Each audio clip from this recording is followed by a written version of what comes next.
तो guys railway का एक नोटिस वायरल हो रहा है और वाकई में वो नोटिस सही है नॉर्मलाइजेशन को लेकर कि मार्क्स कितना क्या बढ़ेगा कितना क्या होगा। और हर साल जो कि कैलेंडर वाइज रेलवे चल रहा है तो उसके रिगार्डिंग में आपको कि अब रेलवे ने इस बार भी अपने दिया है एक नोटिस दिया है किस तरह से क्या रूल में चेंजेस आया हुआ है। तो चलते हैं नोटिस के पास। और वीडियो में आगे चलने के पहले मैंने एक चीज़ मैं आप लोग को ये बता दूं कि भाई आप लोग वीडियो देखते हो सपोर्ट नहीं करते तो चैनल को प्लीज़ आप लोग फॉलो कर लीजिए, सब्सक्राइब कर लीजिए, बेल आइकन को दबाना ना भूलें और वीडियो को प्लीज़ लाइक करके देखिएगा। और यूनिटी बनाओ, थोड़ा यूनिटी बनाओ, खास करके सीसीए वालों के लिए मैं दिल से काफ़ी जुड़ाव रखता हूँ उन लोगों से, क्योंकि मेरा छोटा भाई भी इस बार सीसीए किया हुआ है। तो मैं खास करके मैं अपने हर वीडियो में बताता हूँ कि आप लोग एक यूनिटी बनाओ और एक साथ रहो। तो आगे चलते हैं वीडियो में, क्या है नोटिस में। आ गए हैं हम अपने टेलीग्राम ग्रुप में, जो कि भाई इस ग्रुप को देखिए मैं डिस्क्रिप्शन में इसका लिंक दे दूंगा। आप लोग खास करके सीसीए और नॉन सीसीए जो कि नॉर्मल कैंडिडेट भी हैं सब इसको ज्वाइन कीजिए। खास करके रेलवे के लिए ही ग्रुप मैंने बनाया है। बच्चे इसमें जुड़ रहे हैं 1 बाय 1 करके, तो आप भी जुड़िए इसमें। देखिए मैंने नोटिस भेज भी दिया है। तो चलते हैं कोरिएंडम नोटिस पे कि क्या नोटिस है। देखिए नोटिस यही आया हुआ है। नोटिस ये कितने तारीख को है, नोटिस ये देख लीजिए। ये नोटिस जो है ये 9/2/2026 को आया है। ठीक है, ये ये एक दिन पहले ही अभी आया है नोटिस। ठीक है, तो इसमें क्या क्या है इसके बारे में मैं अब ये 1 बाय 1 आप इस तरह से देखिए। नॉर्मलाइजेशन जो है मेरे भाइयों, ये जल्दी किसी को ये समझ में नहीं आता है। ठीक है, ये रेलवे क्या एसएससी का भी जो प्रिपरेशन करते हैं ना लड़के, वो भी जल्दी नहीं समझ पाते हैं। तो इसको क्या है कि बारीकी से समझने के लिए मैं पूरी कोशिश करूँगा कि इस वीडियो में आप लोगों को मैं समझाऊँ। तो आप लोग प्लीज़ लास्ट तक वीडियो देखिएगा। और हाँ, खास करके मैं सीसीए वालों के लिए भी इसके बारे में बताऊंगा आगे वीडियो में कि हाँ उन लोगों का नॉर्मलाइजेशन कैसे होता है। ठीक है, तो चलते हैं। मैं इसको क्या करता हूँ कि मैं इसको हिंदी में कन्वर्ट कर देता हूँ ताकि अच्छे से मैं आप लोग को समझा पाऊँ। तो देखो मेरे भैया, ये हिंदी में मतलब कि कन्वर्ट किया मैंने। तो भारतीय रेलवे भर्ती बोर्ड आरआरबी द्वारा जारी इस नोटिस में सीबीटी के लिए नॉर्मलाइजेशन की प्रक्रिया को समझाया गया है। इसके लिए मुख्य बिंदु निम्नलिखित है। देखिए पहला पॉइंट दिया गया उस नोटिस में कि परसेंटाइल स्कोर। देखो 2019 में भी परसेंटाइल स्कोर बनाया गया था। ये क्या हुआ था कि पारदर्शिता के लिए रेलवे ने नॉर्मलाइजेशन के हाँ भाई इतना मार्क्स कैसे बढ़ जा रहा है। बहुत सारे लड़के मतलब कि इसके लिए आरटीआई भी लगाते थे, रिक्वेस्ट भी लगाते थे। तो उसके लिए मतलब कि हाँ ट्रांसपेरेंसी रहे, उसके लिए रेलवे ने एक और नया मेथड लाया जो कि एसएससी। देखो मैं पहले से बताते आ रहा हूँ कि जो भी एसएससी कर रहा है उसको ये फॉलो कर रहा है रेलवे। तो ये परसेंटाइल मेथड लेके आया है। तो परसेंटाइल में भाई एक चीज़ ये है कि हाँ इसमें देखिए जैसे नॉर्मलाइजेशन में जैसे कि बहुत बहुत सारी वैकेंसियों में आपने देखा होगा रेलवे की कि एएलपी चाहे टेक्नीशियन में कि बहुत किसी का मतलब कि 20-20 25-25 नंबर तक बढ़े हुए हैं। ठीक है, इतने इतने ज़्यादा नंबर तक बढ़े हुए हैं। तो इसमें मतलब ट्रांसपेरेंसी नहीं रहती है इसमें। मतलब कि बच्चे सब कि ये सोच लेते हैं कि भाई मैंने तो अच्छे से किया भी था, कुछ नेगेटिव भी उतना नहीं था, तो इतना मेरा कम कैसे हुआ। तो देखते हैं, चलो फर्स्ट पॉइंट देखते हैं परसेंटाइल स्कोर क्या होता है। ठीक है, तो ये स्कोर उम्मीदवार के सापेक्ष प्रदर्शन रिलेटिव परफॉर्मेंस पर आधारित है। हर शिफ्ट के उम्मीदवारों के अंकों को 0 से 100 के पैमाने पर बदला जाता है। परसेंटाइल स्कोर का मतलब आपके द्वारा प्राप्त अंकों का प्रतिशत परसेंटेज नहीं होता। ठीक है, ये दर्शाता है कि कितने प्रतिशत उम्मीदवारों ने आपके बराबर या आपसे कम अंक प्राप्त किए हैं। देखो भाई, कहने का मतलब फर्स्ट पॉइंट में ये परसेंटाइल मेथड ये होता है कि देखिए इसमें रैंक डिसाइड होती है। जैसे जैसे समझे, जैसे इसमें अगर आप टेक्स्ट बुक पे अगर आप लोग सेट लगाते होंगे तो उसमें रैंक डिसाइड होती है। तो ये रैंक पे काम करता है। ठीक है, समझ रहे होंगे आप लोग। तो अब देखिए नेक्स्ट आपको पॉइंट बताता है कि मेरिट और गणना, मेरिट का कैलकुलेशन किस तरह से होगा। तो उम्मीदवारों का परसेंटाइल स्कोर ही उसका नॉर्मलाइजेशन स्कोर माना जाएगा। ठीक है, ये चेंजेस हुआ है और इसके आधार पर मेरिट लिस्ट तैयार की जाएगी। स्कोर की गणना 5 दशमलव स्थानों तक की जाएगी ताकि टाई बराबर ना हो। 5 दशमलव, देखो जैसे कि अगर सीबीएसई वाले जो बच्चे होंगे वो समझ पाएंगे कि देखो 9.5 से जो डिवाइड करके जो सीजीपीए निकाला जाता था, सेम वही मेथड है। ठीक है, परसेंटाइल ये मेथड वही है। समझ पाए होंगे आप लोग। ताकि इसमें क्या है कि इसमें ये दशमलव का जो है ये रोल है कि हाँ इसमें जो टाई नहीं हो सकता, ठीक है। टाई होने का, टाई फिर भी होता है पर अधिकांश चांस नहीं होता है इसमें। टाई ब्रेकर का नियम देखो इसमें क्या इसमें दे रखा है, अगर बाय द वे अगर हो भी जाता है तो यदि दो उम्मीदवारों के परसेंटाइल स्कोर बराबर हैं तो अधिक उम्र वाले व्यक्ति को प्राथमिकता दी जाएगी। यदि उम्र भी समान है तो नाम में A to Z का पालन किया जाएगा। देखो जैसे कहने का यही मतलब है कि अगर टाई हो जाता है, दोनों का इक्वल हो जाता है, ठीक है, B और A का दोनों का इक्वल हो जाता है, तब क्या होगा, तो इन दोनों का एज देखा जाएगा, ठीक है, एज देखा जाएगा। अगर मान के चलो बी का उम्र है 28 साल, इसकी उम्र है 26 साल, तो इसको प्राथमिकता दी जाएगी, ठीक है। और अगर दोनों का अगर सेम है, इसका भी मान के चलो 26 होता है, तो इसमें अब ये क्राइटेरिया होगा कि हाँ इसका नाम ए है तो बी वाले को दिया जाएगा, ठीक है, बी वाले को दिया जाएगा इसमें, मतलब कि बाद वाले का, चाहे उससे बड़े वाले का, ये प्राथमिकता इसमें दी जाती है कि अगर टाई होता है दो कैंडिडेट में तब जाके ये फॉर्मूला लागू होगा। अब देखो तीसरा पॉइंट इसमें दिया जा रहा है कि न्यूनतम क्वालिफाइंग मार्क्स पर। भाई आप लोग जानते हो कि ये न्यूनतम तो कोई मैटर ही नहीं करता, ठीक है, 40 नंबर ये सब तो इससे तो ऊपर ही जाता है, ठीक है, इससे तो ऊपर ही जाएगा। तो ये मिनिमम एक क्वालिफाइंग मार्क्स है कि हाँ आप इस क्राइटेरिया में, इस एग्ज़ाम में एक तरह से आप मिनिमम क्राइटेरिया पार कर चुके हैं। कट ऑफ तो ऑफ कोर्स ऊपर ही जाता है, ये तो आप जानते ही हैं।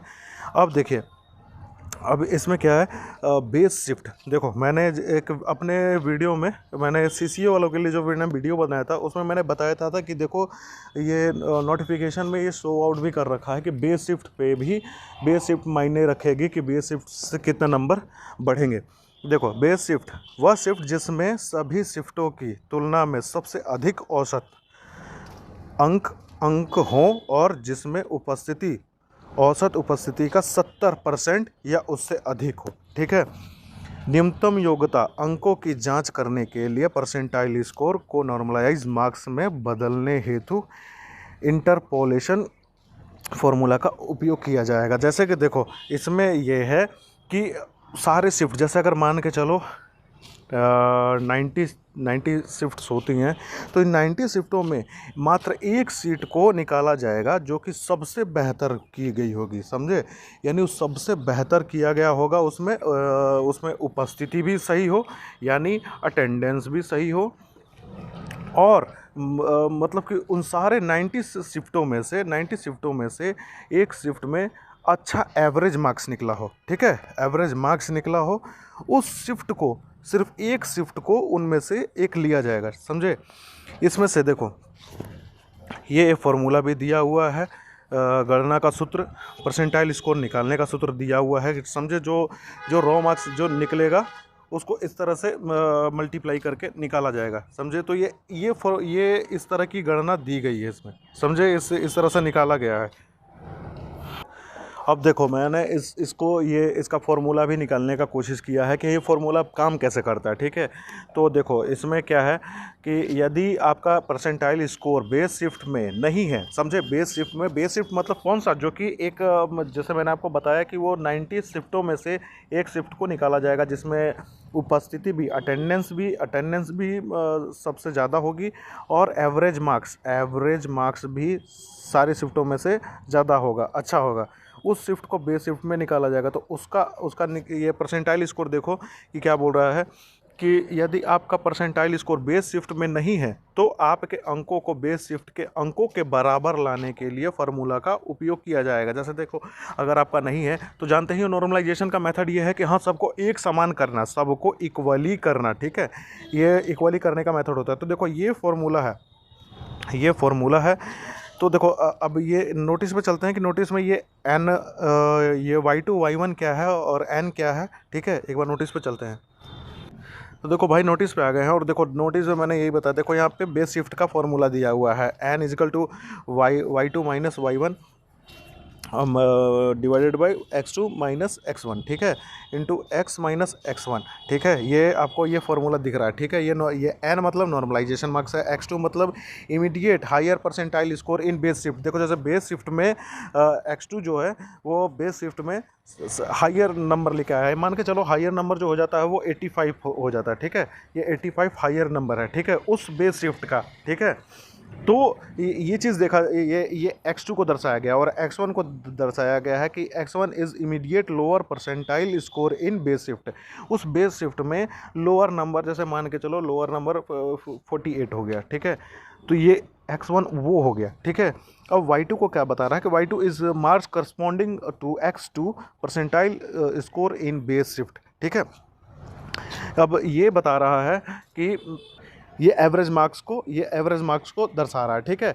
तो ये आप लोग ये देखोगे कि ये इसमें इस फॉर्मूला को समझाने के लिए ये बता रखा है 1 बाई 1 करके। पर भाई देखो ये आज तक जानते हो, मैं आप लोग को क्लियरली ये समझा दूं कि ये आज तक कोई भी नॉर्मलाइजेशन का पूरा प्रॉपर मेथड कोई भी नहीं जान सका है, ठीक है। कोई भी बंदा नहीं जान सका और ना नॉर्मलाइजेशन निकाल सकता है, समझे। पर आप लोग को मैं यही चीज़ समझाऊंगा कि देखो इसमें ये क्या है, चलते हैं उस जो हिंदी में जो बता। तो देखो आ गए हैं हिंदी वर्जन पे। तो इसमें बता रहा है कि यह गणना क्यों की जाती है। देखो, पात्रता की जांच यह सुनिश्चित करने के लिए कि उम्मीदवार ने अपनी श्रेणी, जैसे यूआर में 40%, एससी में 30% आदि के अनुसार न्यूनतम अंक प्राप्त किए हैं या नहीं, ठीक है। ये परसेंटाइल देखा जाता है कि हाँ वो जो उसने जो मिनिमम जो क्राइटेरिया होता है ना, मिनिमम जो 40 और 30 का जो क्राइटेरिया बना हुआ है उसने वो पार किया है कि नहीं। सुमीत, अब देखो सीसीए वालों के लिए क्या बता रहा है कि लेवल 1 परीक्षाओं में सीसीए कोर्स, इन लोगों के लिए मैं बाद में बताता हूँ, ठीक है। अब देखो मेरा कहने का मतलब ये है कि देखो इसमें क्या है कि आप लोग को जानते हो इसमें बताता यही है परसेंटाइल का मेथड ये है कि जैसे अगर मान के चलो एक शिफ्ट में वन शिफ्ट में 1000 लड़के थे, ठीक है। 1000 मतलब कि कैंडिडेट थे, बॉयज़ और गर्ल्स मिला के। अब उसमें से आपका मान के चलो 80 मार्क्स आ जाते हैं, ठीक है। 80 मार्क्स जो है 80 मार्क्स आप मतलब कि उस शिफ्ट में लगभग 900 कैंडिडेट 80 मार्क्स से नीचे हैं, ठीक है। 80 मार्क्स से नीचे हैं, तो यानी आपका जो रैंक है ना इन 900 लोगों से ऊपर होगा, समझे। 900 लोगों से ऊपर होगा। एक तरह से और समझाता हूँ मैं आप लोगों को कि जैसे देखो मान के चलो वो जो 1000 लोगों की शिफ्ट थी, ठीक है। 1000 कैंडिडेट की शिफ्ट जो थी उसका जो हायर मार्क्स है वो 83 है, ठीक है। 83 जो मार्क्स है वो हायर है। तो उस हायर मार्क्स को ही 100% परसेंटाइल मान दिया जाएगा, समझे। 100% परसेंटाइल मान दिया जाएगा। ये 100 से कैलकुलेशन होता है, जानते हो आप लोग। 100 से कैलकुलेशन होता है तो वो 100% उसको मान लिया जाएगा। तो उसके हिसाब से परसेंटाइल बनता है। और इसमें एक लॉजिक आपको ये भी समझा देता हूँ कि एक्यूरेसी बहुत बड़ी मायने रखती है, समझे। कि हाँ आपने मान के चलिए 70 अटैम्प्ट किया है और आपका 65 या 66 राइट होते हैं और 4 आपका नेगेटिव निकल जाता है, ठीक है। तो ये आपकी एक्यूरेसी ठीक है। तो परसेंटाइल मेथड में आपको कुछ अंक अच्छे खासे मिल सकते हैं, यानी वो 5 से 7 नंबर तक मिल सकते हैं नंबर, ठीक है। 5 से 7 नंबर तक मिल सकते हैं।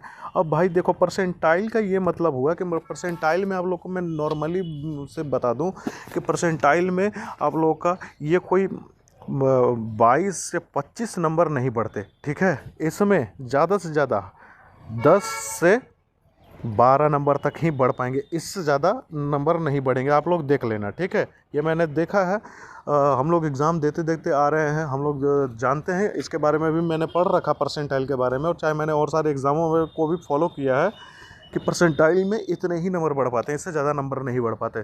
तो भाई ये थी आप लोग के नॉर्मल कैंडिडेटों की लिए इन्फॉर्मेशन। अब देखते हैं सीसीए वालों के लिए सीसीए वालों के लिए क्या है। सीसीए वालों के लिए देखो बहुत सारे कैंडिडेट ये सोचते हैं सीसीए वाले कि हाँ ये जो स्कोर कार्ड जो देखा होगा आप लोगों ने 2019 में जो स्कोर कार्ड आप लोगों ने देखा होगा उसमें देखा होगा कि हाँ कि ये रॉ मार्क्स उसके 22 थे, रॉ मार्क्स उसके 22 थे और नॉर्मलाइजेशन मार्क्स उसके हो गए 54 एक बार में इतना जंप हुआ। तो ये बच्चे सोचते थे कि ये जो है ना ये मतलब कुछ यूट्यूबर बताते हैं कि ये 1/3 और 2/3 मिला के कर दिया गया है। नहीं भाई मेरे, नहीं, ये रेलवे देखिए आप लोग को शो आउट नहीं करता है, रेलवे ये शो आउट करता ही नहीं है। देखो हम ये मैंने अपने डिपार्टमेंट में भी और इंटरनली भी मैंने बात किया, तो आप लोग को मैं ये समझा रहा हूँ कि देखो एक इंटरनल व्यक्ति, एक इंटरनल इंसान आपको सही बता पाएगा कि ये यूट्यूबर जो कि एक बाहर का आदमी आपको सही बता पाएगा या घर का आदमी आपको सही से बता पाएगा कि घर की बातें क्या हैं। नॉर्मल ये एग्जांपल मैं यूं ही आपको बता रहा हूँ कि हाँ समझने के तौर पे। तो मैं आपको यही मैं बता रहा हूँ कि देखो जो नॉर्मलाइज जो मार्क्स आता है, नॉर्मलाइज मार्क्स जो आता है आपका, वो नॉर्मलाइज सिर्फ मार्क्स होता है, उसका वो 2/3 निकालेगा और 1/3 जो आपका है, 1/3 है वो आपका सेफ है, वो अभी ऐड किया जाएगा और तब जाके आपकी मेरिट बनेगी, समझे। आपकी मेरिट बनेगी। जैसे मान के चलो आपका ये परसेंटाइल वाले मेथड में जैसे आपने मान के चलो 30 आपके नंबर रॉ मार्क्स आ रहे हैं, ठीक है, रॉ मार्क्स जो हैं आपके 30 आ रहे हैं और नॉर्मलाइज होके यही मार्क्स 40 हो चुके हैं, ठीक है, 40 आपके हो चुके हैं नॉर्मलाइज मार्क्स। तो इसका 2/3 लिया जाएगा, समझे, इसका 2/3 लिया जाएगा और 1/3 जो आपका जो एनएससी में आपको मिला है उसका मिलाकर और फिर जाकर मेरिट लिस्ट तैयार की जाएगी मेरे भाई, ध्यान से समझो, तब जाके आपको मेरिट लिस्ट तैयार की जाएगी। ये है फॉर्मूला आप लोग का सीसीए वालों के लिए। तो ये इससे मैं आपको समझा रहा हूँ कि देखो ये मैं आपको इंटरनली और आउटसोर्सेज से भी मैं दोनों से मिला के आप लोगों को समझा रहा हूँ कि ये ही जो मेथड है। बस लोग कुछ ये यूट्यूबर्स ये गुमराह करते हैं आप लोगों को, गुमराह मत होइए। इसलिए कहता हूँ कि आप लोग एक यूनिटी बनाइए, हो सके तो अपने भाई को फॉलो कर लीजिए। जो कुछ भी इंटरनली अगर कोई न्यूज़ वेज़ होती है, मैं आप लोग को जो फैक्ट होगा ना भाई और जो ट्रू होगा, जो कि बिल्कुल सच्चाई होगी, वही मैं आप लोग के सामने तक ले आऊँगा। तो बस कहने का मतलब मेरे भाई कि बस इतना ही मेरे को समझाना था। और ख़ास करके सीसीए वाले और चाहे नॉर्मल कैंडिडेट, चैनल को सब्सक्राइब कीजिए और चैनल को फॉलो कर लीजिए और अपने दोस्तों के साथ शेयर कर लीजिए। चलता हूँ, मिलता हूँ नेक्स्ट वीडियो में। जय हिंद, जय भारत।